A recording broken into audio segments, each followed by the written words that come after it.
दंगेकरांच्या संदर्भातलं एक ट्विट केलं आहे, ज्याच्यामध्ये उपमुख्यमंत्री अजित पवार असं म्हणतात की रवींद्र दंगेकर आता काँग्रेसमध्ये नाही तर आता शिवसेनेमध्ये आहेत. देवेंद्र फडणवीससुद्धा असं म्हणतात की रवींद्र दंगेकर यांच्या बॉसशी बोलू. या संदर्भात तुम्ही ट्विट केले, त्या संदर्भात काय?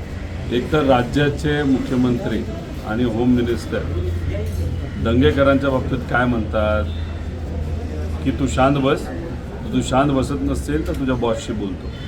आणि दादा काय म्हणतात की दंगेकर विसरून गेलेत की ते कुठेतरी काँग्रेसमध्ये नाहीत आणि शिंदे गटामध्ये आहेत. ते दोन नेते दंगेकरांच्या बाबतीत काय करण्याचा प्रयत्न करतात की दंगेकरांवर प्रेशर आणून जो माणूस लोकांच्या वतीने गुंडागर्दीच्या विरोधात बोलत आहे त्याचा आवाज हा सत्तेचा वापर करून बंद करण्याचा प्रयत्न तिथं चालू आहे.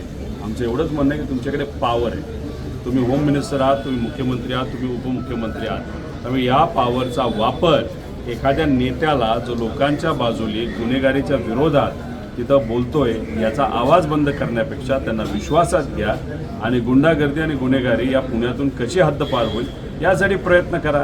पण तसं कुठेही प्रयत्न करताना आपल्याला हे सरकार दिसत नाही.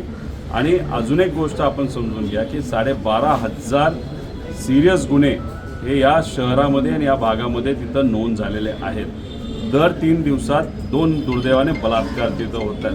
दर 3 दिवसात 2 विनयभंगाच्या केसेस तिथं महिलांच्या बाबतीत घडत असताना आपण सर्वजण बघतोय.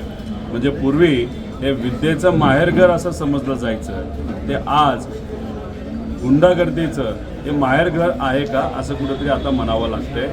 त्यामुळे सरकारने नेत्याचा आवाज बंद करण्यापेक्षा गुन्हेगारी कशी या पुणे शहरातून संपेल यासाठी तिथं प्रयत्न करा. पण झालं असेल की कॉन्ट्रॅक्टर आणि गुन्हेगार आणि गुंड प्रवृत्तीची लोक यांनाच पाठबळ देताना हे सरकार आपल्याला सगळ्यांना दिसतंय.